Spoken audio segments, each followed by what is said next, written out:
बिस्मिल्लाहिर्रहमानिर्रहीम। अस्सलाम वालेकुम स्टूडेंट्स, उम्मीद करती हूँ आप सब खैरियत से होंगे। कल हम लोगों ने पढ़ा था 11वें बाब का सवाल नंबर 1। आज हम लोग पढ़ेंगे 11वें बाब का सवाल नंबर 2। जी, सवाल नंबर 2 है, ट्रैफिक की सुर्ख और सब्ज बत्ती का क्या मतलब है। इसका जवाब है, ट्रैफिक की सुर्ख और सब्ज बत्ती का मतलब है, सुर्ख बत्ती का मतलब है रुकना। मतलब जब आप लोगों को सुर्ख बत्ती नजर आए सड़क पे के इशारों पे, तो उसका मतलब होता है रुक जाना। और सब्ज बत्ती का मतलब है चलना। सब्ज बत्ती नजर आए, जब सब सुर्ख से सब्ज बत्ती होगी तो उसका मतलब होगा कि अब आप चल पड़े। उम्मीद करती हूँ आपको आज के लेक्चर की समझ आई होगी। अपना ख्याल रखिएगा। अल्लाह हाफिज। बिस्मिल्लाहिर्रहमानिर्रहीम। अस्सलाम वालेकुम क्लास, उम्मीद करती हूँ आप सब खैरियत से होंगे। कल हम लोगों ने वाक़फ़ियत आमा के 12वें बाब के पहले 2 सवाल किए थे, सवाल नंबर 1 और सवाल नंबर 2। आज हम लोग करेंगे सवाल नंबर 3। जी बेटा, सवाल नंबर 3 है, हम स्कूल में अशिया का इश्तराक कैसे कर सकते हैं। कल के लेक्चर में हम लोगों ने पढ़ा था इश्तराक क्या होता है। किसी के साथ मिलजुल कर खाना और खेलना इश्तराक कहलाता है। स्कूल में अशिया का इश्तराक कैसे कर सकते हैं, पढ़ते हैं ये आज। हम मिलजुल कर लंच कर सकते हैं। हम पेंसिल रबड़ वगैरह मिलकर इस्तेमाल कर सकते हैं। उम्मीद करती हूँ आपको आज के लेक्चर की समझ आई होगी। अपना ख्याल रखिएगा। अल्लाह हाफिज़। बिस्मिल्लाहिर्रहमानिर्रहीम। अस्सलाम वालेकुम क्लास, उम्मीद करती हूँ आप सारे ठीक होंगे। कल हम लोगों ने पढ़ा था 12वें बाब के 2 सवाल। आज हम लोग करेंगे 12वें बाब की मुकम्मल मश्क। जी बेटा, दुरुस्त इंतखाब पर टिक का निशान लगाएं। जी बेटा, पहला आपका सवाल है, किसी जिस्म में काम करने की सलाहियत को डैश कहते हैं, ताकत, तवानाई या कुव्वत। तो इसका दुरुस्त जवाब है तवानाई। दूसरा है आपका, शमसी तवानाई का ताल्लुक डैश से है, हवा, पानी, सूरज। तो इसका सही जवाब है सूरज। हम घर में डैश जलाकर हरारत हासिल करते हैं, कुदरती गैस, कागज या रबर। इसका सही जवाब है कुदरती गैस। दूसरा सवाल है, दुरुस्त जवाब के सामने टिक और गलत फिक्रात के सामने क्रॉस का निशान लगाएं। जी बेटा, तो पहला सवाल है, कोयला, कुदरती गैस और खाम तेल ख़त्म भी हो जाए तो फ़र्क नहीं पड़ता। तो इसका जवाब है गलत। अगर ये चीज़ें ख़त्म हो जाएंगी तो हम लोग इन चीज़ों को इस्तेमाल नहीं कर पाएंगे। दूसरा है हमारे पास, सूरज अगले चंद सालों में ख़त्म हो जाएगा। गलत, ये बिल्कुल गलत है। सूरज कभी भी ख़त्म नहीं होगा, अल्लाह ताला ही इसको ख़त्म करने वाला है। हवाई चक्कियों और सोलर पैनल इस्तेमाल करके बिजली पैदा करने की ज़रूरत है। इसका जवाब है दुरुस्त। जी बेटा, तो ये थी इसकी मश्क। अब आप लोगों ने जो घर से काम खुद बच्चों ने करना है वो ये है, आपका अमली काम है, अपने घर, स्कूल और इर्द गिर्द का जायज़ा लें। उन कामों की फहरिस्त बनाएं जिनमें तवानाई इस्तेमाल होती है। जी, तो ये बच्चों, ये आपने खुद काम करना है। आप लोगों ने अपने इर्द गिर्द देखना है कि कौन सी ऐसी चीज़ें हैं जिसमें आप लोग तवानाई एनर्जी का इस्तेमाल करते हैं। उम्मीद करती हूँ आपको आज के लेक्चर की समझ आई होगी। अपना ख्याल रखिएगा। अल्लाह हाफिज़। बिस्मिल्लाहिर्रहमानिर्रहीम। अस्सलाम वालेकुम class, hope you all are fine. कल के लेक्चर में हम लोगों ने पढ़ा था चैप्टर नंबर 7 के 2 questions, question number 2 and question number 3। Today we will learn question number 4 and question number 5। Question number 4 is, what are fossil fuels? Answer is coal, natural gas and crude oil are fossil fuels. They were formed from the dead bodies of plants and animals that were buried million of years ago. जी बेटा, ये 3 ऐसी चीज़ें हैं, कोयला, कुदरती gas और oil. ये ऐसी, इनको फॉसिल फ्यूल्स कहते हैं। और ये किस वजह से बनती हैं, जो भी पौधे या जानवर ज़मीन में बड़ी देर से पहले मर जाते हैं, गल सड़ जाते हैं, तो उनके जिस्म से निकलने वाले केमिकल्स से ये जो फॉसिल फ्यूल्स है बनते हैं। Question number 5 is, what do you mean by conservation? To save something is called conservation. Conserve some natural resources for next generation. जी बेटा, कंजर्वेशन का मतलब होता है किसी चीज़ को संभाल के रखना, सेव करके रखना, ताकि वो हमसे हमारे बाद आने वाली नस्लें इस्तेमाल करें, उसको हम कहते हैं कंजर्वेशन। होप सो आपको आज के लेक्चर की समझ आई होगी। अपना ख्याल रखिएगा। अल्लाह हाफिज़। बिस्मिल्लाहिर्रहमानिर्रहीम। अस्सलाम वालेकुम class, hope you all are fine. कल के लेक्चर में हम लोगों ने चैप्टर नंबर 7 के कुछ शॉर्ट क्वेश्चंस किए थे। Today we will learn long questions. Let's move to long question number 1। Long question number 1 is, what is an electric charge? Describe the properties of charges. Okay beta, the answer is on page number 62. Answer is charge. An electric charge is a tiny amount of energy. Electric charge क्या है? एक बहुत ही छोटी amount का, छोटी quantity का क्या होता है? एक एनर्जी है. There are two kinds of electric charges, positive charge, negative charge. These two are the properties of charge. This is the definition of electric charge, and now these two are the properties of electric charge. Properties of charges. We cannot see electric charge. हम electric charge को नहीं देख सकते.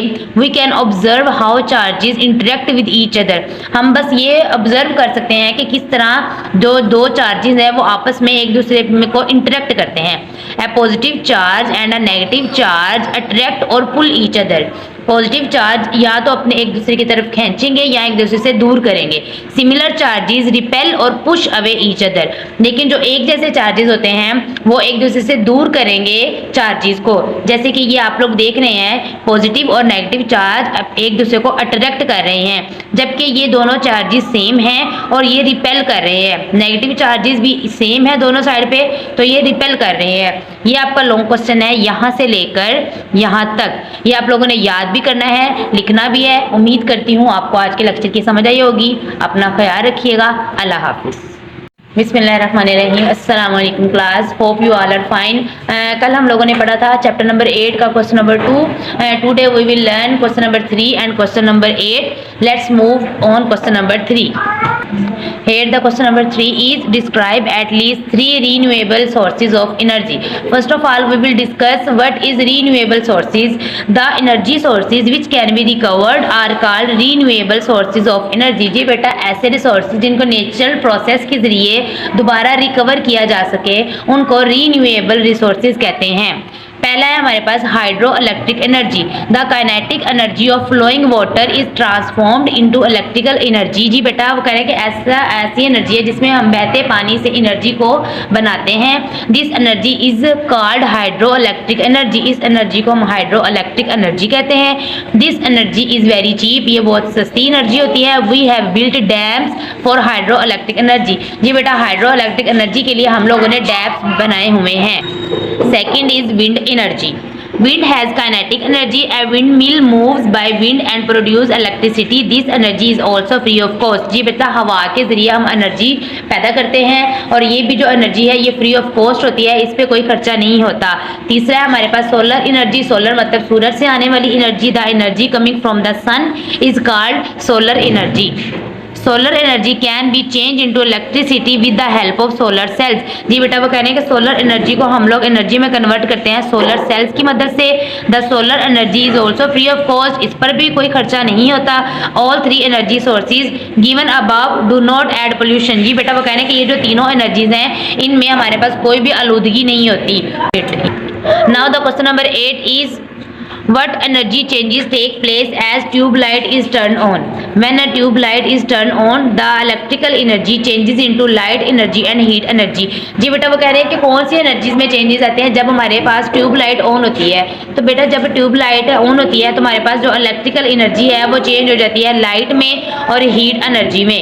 उम्मीद है आपको आज के लेक्चर की समझ आई होगी. अपना ख्याल रखिएगा. अल्लाह हाफिज़. बिस्मिल्लाहिर्रहमानिर्रहीम. अस्सलाम वालेकुम class, hope you all are fine. कल हम लोगों ने पढ़ा था चैप्टर नंबर 7 के question number 3, 4 and 5. Today we will learn question number 7. Let's move on question number 7. Here the question number 7 is write brief notes on plastic changes of vegetable oil into fat. First of all we will read plastic. A plastic is any material that can be molded into any form by heating. जी बेटा, वो कह रहे हैं plastic एक ऐसा material है जिसे हम गर्म करके किसी भी शक्ल में तब्दील कर सकते हैं. Plastic are very long molecules. They are made of monomers. Monomers combine to form polymers और plastic. जी बेटा, वो कहना है कि ये बहुत लॉन्ग मॉलिक्यूल्स होते हैं, ये छोटे छोटे मोनोमर से बने होते हैं. मोनोमर्स मिलकर क्या बनाते हैं? Polymers. Polyethylene and PVC etc are plastics. Several products of plastics are used in our daily life. वो हमारी ज़िंदगी में बहुत से प्लास्टिक की चीज़ें हम यूज़ करते हैं. But plastics do not decay and cause pollution. वो कहने लेकिन प्लास्टिक्स गलते सड़ते नहीं हैं और आलूदगी फैलाते हैं. We should recycle plastic. हम प्लास्टिक को क्या कर सकते हैं? दोबारा बना सकते हैं.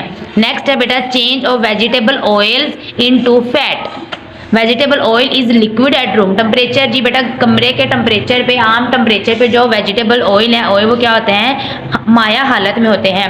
When hydrogen is passed through vegetable oil in the presence of निकल it convert into solid fat. जब हम निकल की प्रेजेंस में हम हाइड्रोजन को पास करवाते हैं, गुजारते हैं हम लोग हाइड्रोजन गैस को, तो हमारे पास क्या होता है कि ये जो ऑयल है ये सॉलिड बन जाता है, घी बन जाता है। This process is called hydrogenation.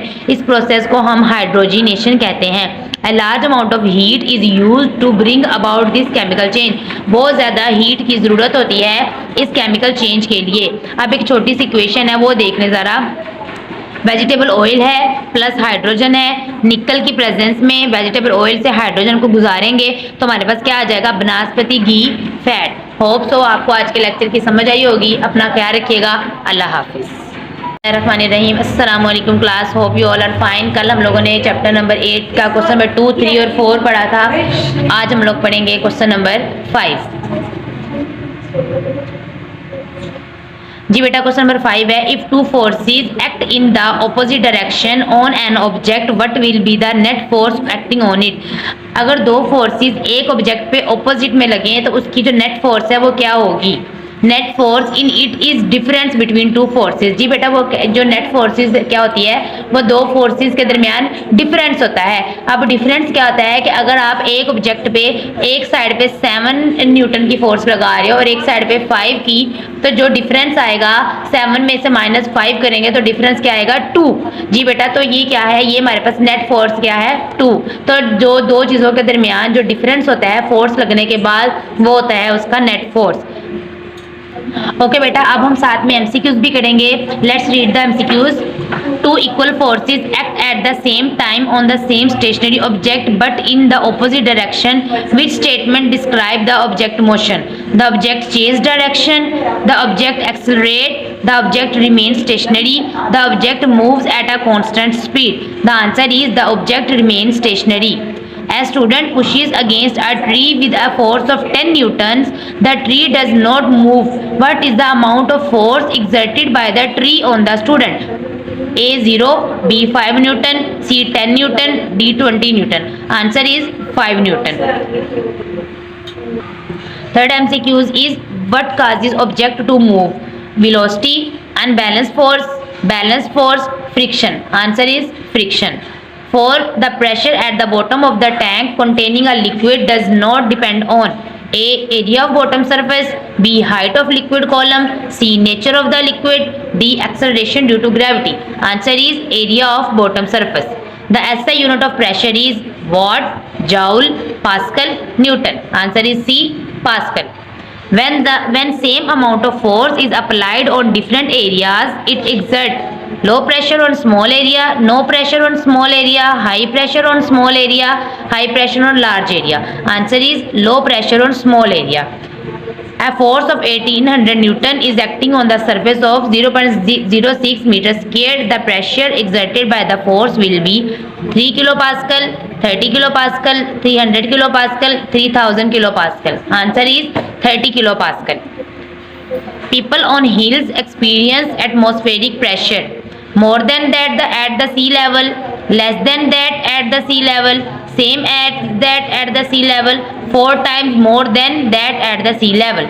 Answer is less than that at the sea level.